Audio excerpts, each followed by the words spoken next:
अशरफ के हत्याकांड के बाद तमाम विपक्षी नेता योगी सरकार को घेरने में लगे हैं। क्या कांग्रेस, क्या अखिलेश यादव, ममता बनर्जी, मायावती। लेकिन जो विरोध यूपी के मौलाना तोकीर रजा ने किया है उससे लगता है जैसे कोई अपना चला गया हो। एक माफिया के लिए इतना प्यार। मौलाना योगी ने योगी से सबूत मांगा है कि योगी साबित करें किस हत्याकांड में योगी की भूमिका नहीं है। लेकिन योगी से सवाल पूछने से पहले मौलाना ये बताएं कि इतना दर्द आखिर किस लिए हो रहा है, आखिर ये रिश्ता कहलाता क्या है। आज बात इसी मौलाना तोकीर रजा की करेंगे जो मोदी को धृतराष्ट्र कह चुके हैं और कह चुके हैं कि अगर देश का मुसलमान खड़ा हो गया तो मुसलमान राष्ट्र की मांग करने लगा तो फिर क्या होगा। तो चलिए शुरू करते हैं। नमस्कार, एनएमएफ न्यूज देख रहे हैं आप, मैं हूं आपके साथ अभिषेक पुंडीर।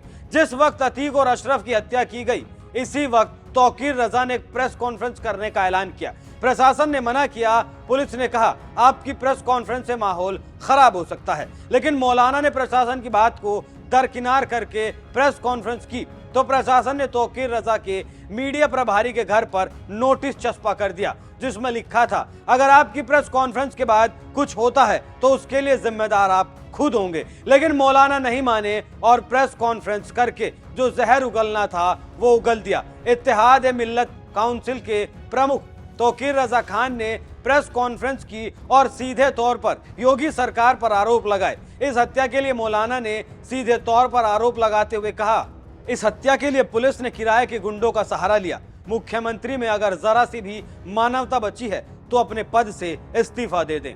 मौलाना की इस प्रेस कॉन्फ्रेंस से पहले सीओ की तरफ से आईएमसी के मीडिया प्रभारी इदरीस के घर पर नोटिस चस्पा कराकर चेतावनी दी गई थी अगर प्रेस कॉन्फ्रेंस के बाद माहौल खराब हुआ तो इसके लिए वो जिम्मेदार खुद होंगे। लेकिन मौलाना ने प्रेस कॉन्फ्रेंस भी की और अपना जहर भी उगला। इस प्रेस कॉन्फ्रेंस में आरोप लगाया गया अतीक और अशरफ के हत्यारों को विधायक सांसद बनाने का लालच दिया गया। पुलिस नहीं चाहती कि वो प्रेस से बात करे, लेकिन हालात किसी से छुपे नहीं हैं। मौलाना यहीं नहीं रुके, मौलाना का जहर यहीं खत्म नहीं हुआ। मौलाना ने आगे कहा विकास दुबे से लेकर आज तक जो एनकाउंटर हुए हैं उन सब का दोषी एक ही आदमी है जो कहता है मिट्टी में मिला देना चाहिए और मिट्टी में मिला देता है। लवलेश और अरुण को पकड़ने से कुछ नहीं होगा।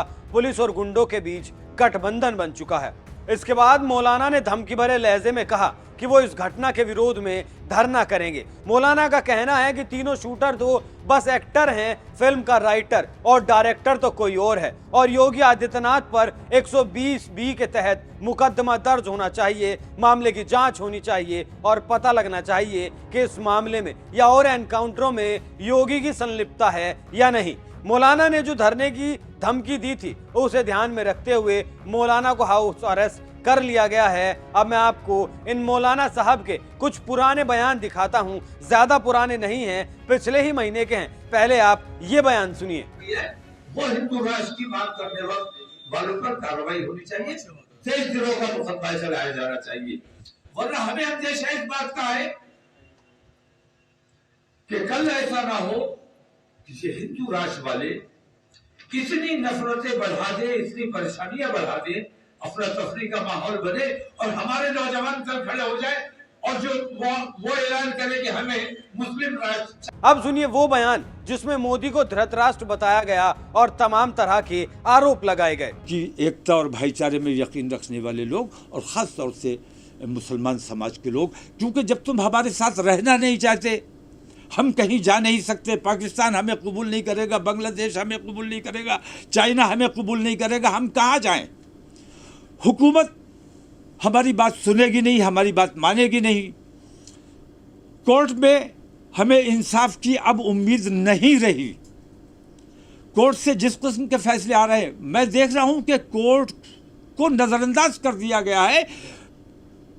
जुर्म किया है, ऑन दी स्पॉट फैसला हो रहा है। किसी पर इल्ज़ाम लगाया गया, मुजरिम में और मुलजिम में अंतर होता है, आरोपी और अपराधी में अंतर होता है।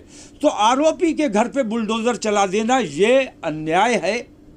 इस किस्म के अन्याय अगर इस हुकूमत में होते रहे तो इस देशव्यापी जेल भरो आंदोलन को रोकना हुकूमत के बस की बात नहीं। और जिस दिन मुसलमान सड़कों पर आएगा उस दिन फिर किसी के कब्जे में नहीं आने वाला है, ये समझ लिया जाए।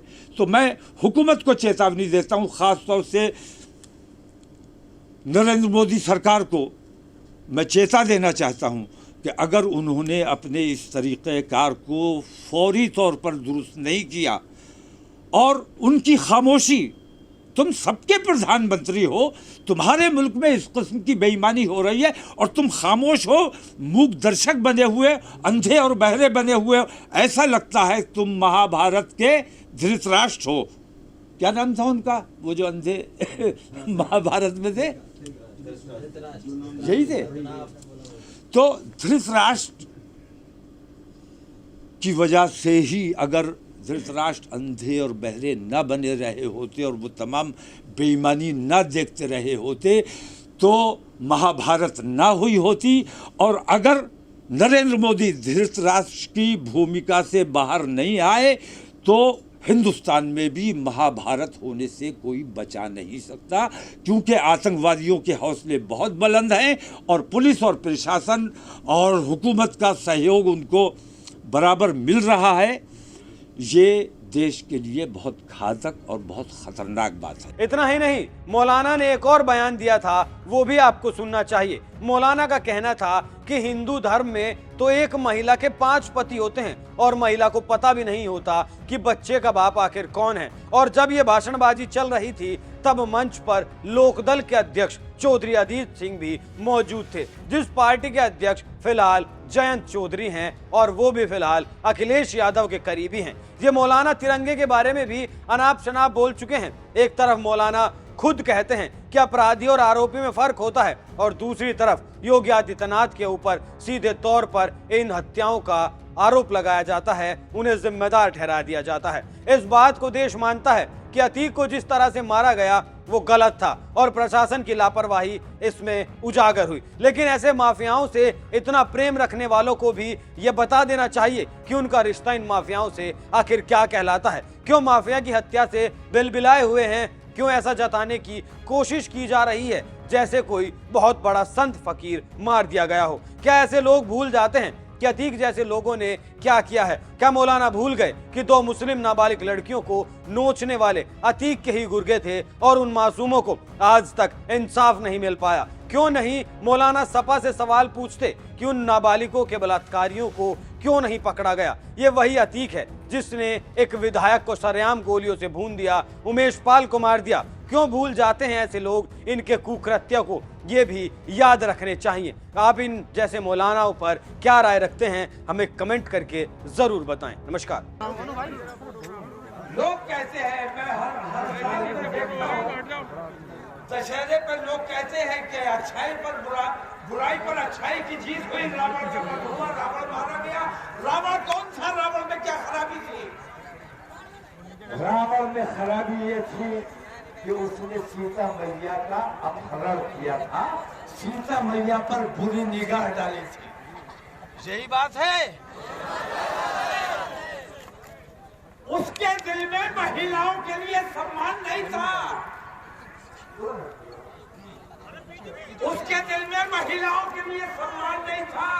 मैं पूछता हूँ कि अगर रावण बुरा था, उसका वध राम जी ने किया, तो क्या राम भक्तों की आज ये जिम्मेदारी नहीं है कि आज जो महिलाओं को अपमान करते हैं, जो पुली ऐप बनाते हैं, भाई ऐप बनाते हैं, मुसलमान की बहू बेटियों की बेइज्जती करते हैं, फॉर सेल लिखते हैं, क्या ये रावण के भक्त नहीं है? ये अपने आप को राम भक्त कहते जरूर है, लेकिन असल में ये रावण के भक्त हैं।